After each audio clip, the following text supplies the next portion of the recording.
जय श्री कृष्ण। गीता का तीसरा अध्याय और 22वां श्लोक। तीसरा अध्याय जो कि कर्म योग की बात कर रहा है और भगवान प्रत्येक मनुष्य को उसके कर्म बता रहे हैं। लेकिन यहां पर जो भगवान ने बात की वो अपने विषय में की और किसी के लिए नहीं की। भगवान कहते हैं ना में पार्थास्ति कर्तव्यम त्रिषु लोकेषु किंचन। हे पार्थ, तीनों लोक में मेरे लिए कोई कर्तव्य है ही नहीं। अब ये कैसी बात है? और भगवान इसके बाद क्या कहते हैं, ना ही मुझे कुछ प्राप्त करना है और ना कुछ प्राप्त करना शेष रह गया है, फिर भी मैं नियत कर्मों में लगा हुआ हूं। इस बात को थोड़ा गहराई से समझने की कोशिश करते हैं कि भगवान कह रहे हैं, तीनों लोकों में मेरे लिए कोई कर्तव्य नहीं है। तो हम यहां मन में सोचेंगे हाँ वो भगवान है, उनके लिए कुछ कर्तव्य शेष नहीं। भगवान स्वयं को देह नहीं मानते। जब तक हम अपने आप को देह मानेंगे तब तक कर्तव्य बाकी है।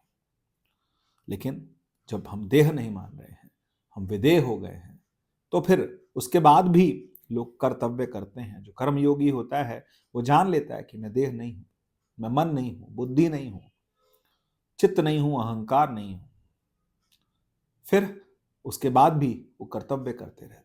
तो यहां इंगित कर रहे हैं भगवान स्वयं को और उन ब्रह्म ज्ञानियों को जिन्होंने स्वयं को जान लिया। राजा जनक भी विदेह थे।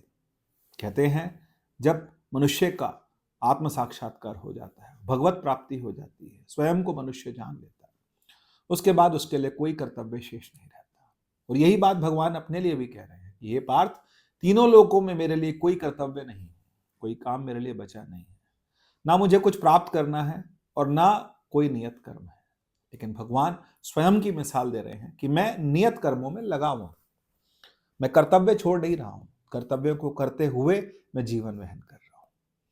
भगवान ने बचपन से ही कई कर्तव्य किए, इस समाज के लिए, इस संस्कृति के लिए, सनातन सभ्यता के लिए, धर्म के लिए और धर्म की स्थापना के लिए। क्योंकि भगवान यही बात दोबारा ये भी कहते हैं, यदा यदा ही धर्मस्य ग्लानिर्भवति भारत अभ्युत्थानम धर्मस्य तदात्मानं सृजाम्यहम्। तो भगवान अपने आप शरीर लेकर के आते हैं, मनुष्य का शरीर लेकर के बार बार आते हैं। कई जगह भगवान के 10 अवतार की बात होती है, कई जगह भगवान के 24 अवतारों की बात होती है, भगवान के कई अंशा अवतार हैं। किस लिए? सिर्फ धर्म की स्थापना के लिए। धर्म की स्थापना भगवान करना चाहते हैं। लेकिन यहां पर जो बात कह रहे हैं भगवान कि मेरे लिए कोई कर्तव्य शेष नहीं है, क्योंकि भगवान स्वयं में आत्म से, अपने आप से, जैसे भगवान ने दूसरे अध्याय में कहा था, प्रजाहाति यदा कामान सर्वान पार्थ मनोगतान आत्मन्येवात्मनः तुष्ट स्थित प्रगस्त दोच्यते। भगवान की स्थिति स्थिर प्रज्ञ की है, स्थित प्रज्ञ से भी ऊपर की है, क्योंकि भगवान त्रिलोकी के नाथ हैं, इनका कुछ कर्तव्य नहीं रहता। लेकिन कह रहे हैं कि मैं त्रिलोकी का नाथ होने के बाद भी कर्तव्य कर रहा हूं, मैं सारे कर्म कर रहा हूं। तो हे अर्जुन, तू भी कर्म में तत्पर हो जा। सभी के लिए संदेश है, हमारे लिए भी है, अर्जुन के लिए भी है। अर्जुन को निमित्त बना करके भगवान ने संदेश हमारे लिए भी दिया है। जय श्री कृष्ण।